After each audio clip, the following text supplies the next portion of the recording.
রবীন্দ্রনাথ ঠাকুর এবং রহস্য বিষয়টাকে পাশাপাশি রাখলে মন্দ হয় না, আর সেই জন্যই সায়ন্তন ঘোষালের হাত ধরে আসছে রবীন্দ্র কাব্য রহস্য। হয়ে গেল তারই প্রেস কনফারেন্স। দেখে নিন কি হলো এই প্রেস কনফারেন্সে।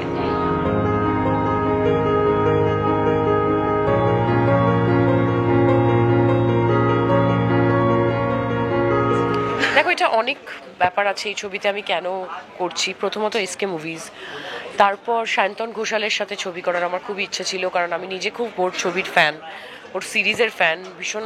আর আরেকটা জিনিস যেটা বলতে চাই সেটা হচ্ছে আমি রহস্য ছবি, মানে যেগুলো থ্রিলার আর মার্ডার মিস্ট্রি, এগুলো দেখতে খুব ভালোবাসি। আমি একজন ভীষণ, মানে কি বলবো, রোজকার দর্শক এইসব ছবির।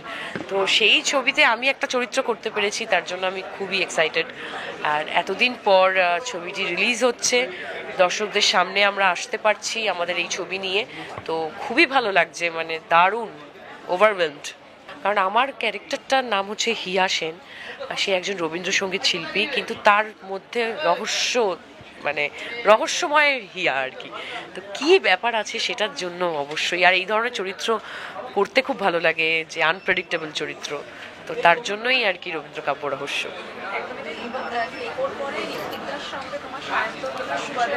হ্যাঁ, দারুণ। মানে আমি যখনই শুনেছি ঋত্বিক দা আছে এই ছবিতে, আমি খুব খুশি হয়েছি, কারণ ওনার থেকে অনেক কিছু শেখার আছে। আর আমি বরাবর ঋত্বিক চক্রবর্তীর ফ্যান। ইভেন আমাদের স্কুলের আমাদের কয়েকটা গ্রুপ আছে, সেই গ্রুপের সবাই পাগল ঋত্বিকদার জন্য। তো তারা খুব খুশি যে আমি, মানে ওদের বন্ধু হয়ে আমি ঋত্বিকদার সাথে আরেকটা ছবি করছি। তো আমি আরও কাজ করতে চাই ওনার থেকে অনেক কিছু, মানে এত আনপ্রেডিক্টেবল অ্যাক্টার, কখন কি করছে বোঝা যায় না। তো খুবই ভালো লাগে, অনেক কিছু শেখার আছে। আর দারুণ দারুণ আমাদের প্রচুর ভালো ভালো সিন আছে যেগুলো মানুষ খুব এনজয় করবে। তো নিশ্চয়ই, মানে লুকিং ফরওয়ার্ড, দেখা যাক। শোনো, আমাদের লন্ডনে এটাই যে সারাক্ষণ মানে সূর্যটা ডুবতো না, তো আমরা শুটিং করেই যেতাম। আমাদের ক্যামেরাম্যান ডিওপি আর কি টুবান্দা, এই লাস্ট শটটা নিয়ে নিই বলে এরকম করে রাত 9টা অবধি ডে লাইট পেতাম, আমরা শ্যুট করতাম।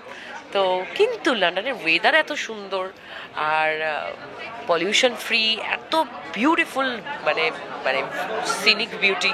তো সেই তার মধ্যে আমাদের ছবি শুটিং হচ্ছে, বাংলা ছবি শ্যুট হচ্ছে, এটা একটা আলাদা ফিলিং আর কি।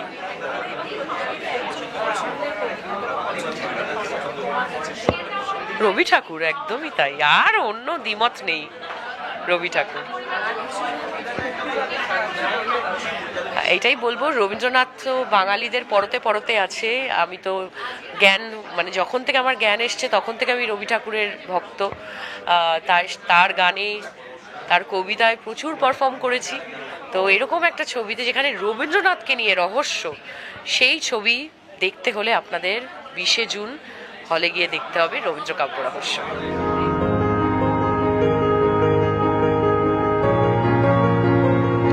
রবীন্দ্র কাব্য রহস্যর আমার চরিত্রটা, আমি একজন থ্রিলার লেখক, কিন্তু একটা খুব বড় কনস্পিরেসি চলছে, যে আমরা রিয়েলাইজ করছি যে পৃথিবী জুড়ে কিছু রবীন্দ্র বিশেষজ্ঞ, রবীন্দ্র ভক্ত, তারা খুন হচ্ছেন, এবং এই ঘটনাটার সাথে আমি একভাবে জড়িয়ে যাই।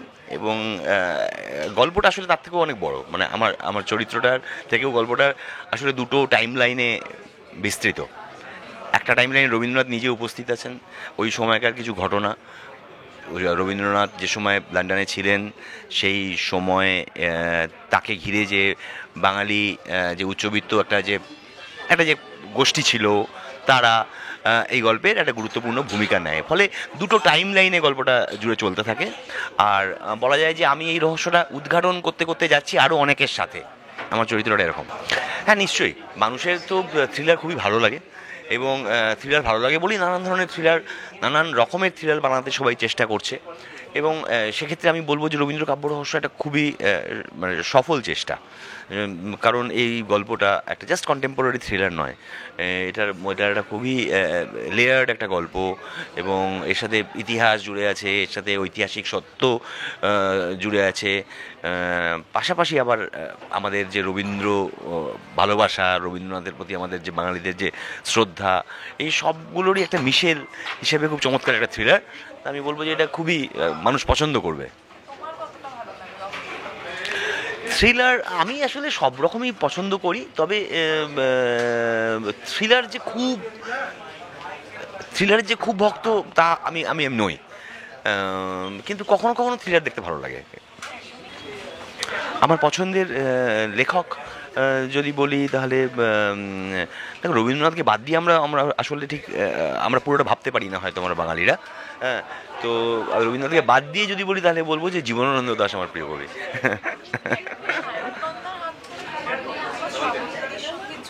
না, শ্রাবন্তীর সাথে আমি এর আগে কাজ করেছি, সেটার পরিচালক ছিল অভিমন্যু, ছবিটার নাম ছিল টেকো। তো এটা শ্রাবন্তীর কাছে আমার সেকেন্ড ছবি। হ্যাঁ হ্যাঁ, এই ছবিটার অভিজ্ঞতা তো খুবই ভালো। শ্রাবন্তী খুবই স্পন্টেনিয়াস একজন অ্যাক্টর, আমরা সবাই জানি। আর এই গল্পে ওর চরিত্রটা ভীষণই ইন্টারেস্টিং। তো আর এবং ওই যেহেতু আমার চরিত্রটা একটা সময় ইংল্যান্ড যায় এই ঘটনাটার পরিপ্রেক্ষিতে, ওইখানে বসবাসকারী এক বাঙালি, এখনকার প্রবাসী একজন বাঙালি, একজন গায়িকা, এবং সেও ক্রমশ এই ঘটনার সঙ্গে জড়িয়ে যায়। বোঝাই যাচ্ছে ঘটনার বাইরের মানুষটা নয়, কিভাবে জড়ায় বা কি হয়, তো সেটার জন্য ছবিটা দেখতে হবে। বলবো যে রবীন্দ্র কাব্য রহস্য একটা দারুণ জমজমাট থ্রিলার। সেখানে আমরা সবাই তো আছি, আমি, শ্রাবন্তী, প্রিয়াংশু, ঋতব্রত, শান্তিদা, মনে রাখবেন যে স্বয়ং রবীন্দ্রনাথ আছেন, তো মিস করবেন না।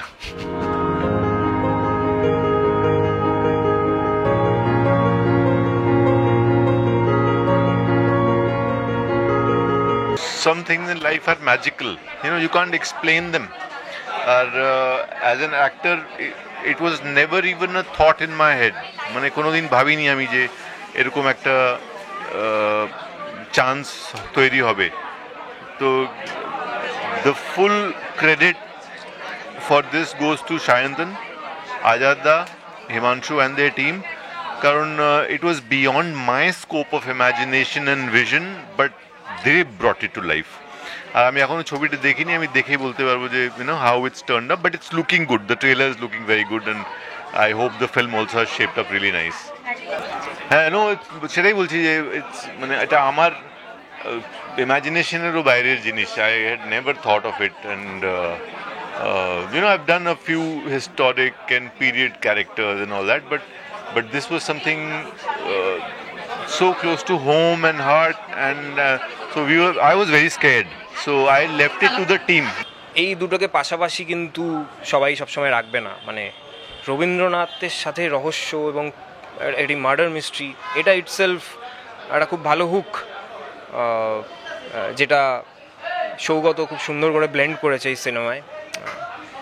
এবং শুধুমাত্র যে রবীন্দ্রনাথের জীবন নিয়ে আমরা কথা বলছি এবং ফ্যাক্টস অ্যান্ড ফিগার্সে শুধু উঠে আসবে এরকম না, this is not a biopic.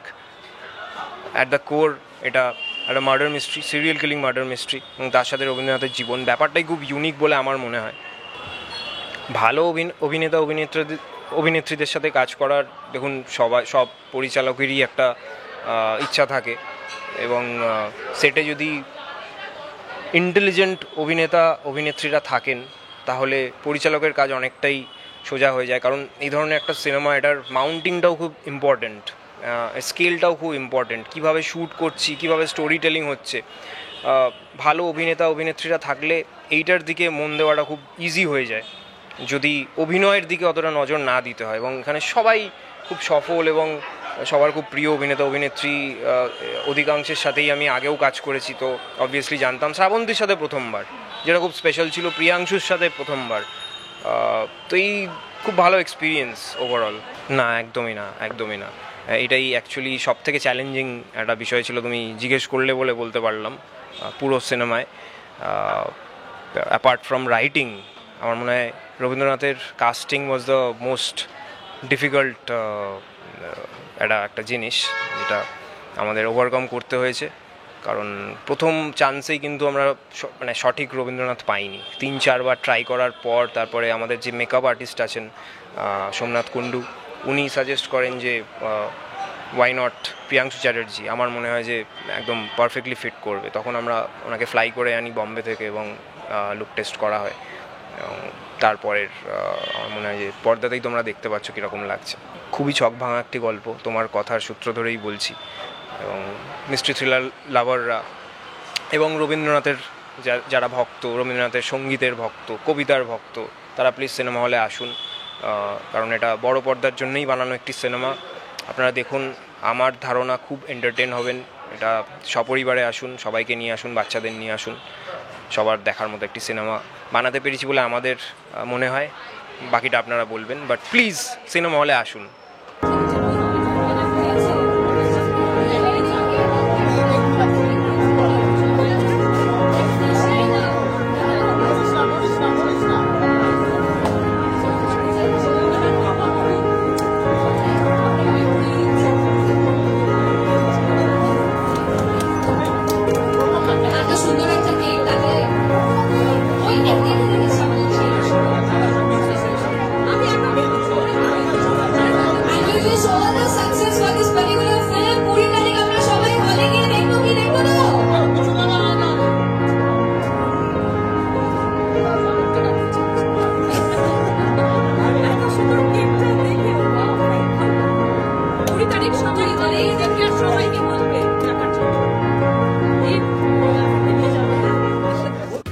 Tollywood focus Kolkata চ্যানেলটি আপনাদের ভালো লেগে থাকলে লাইক করুন, সাবস্ক্রাইব করুন এবং আপনাদের পছন্দের ভিডিওটি অবশ্যই শেয়ার করুন।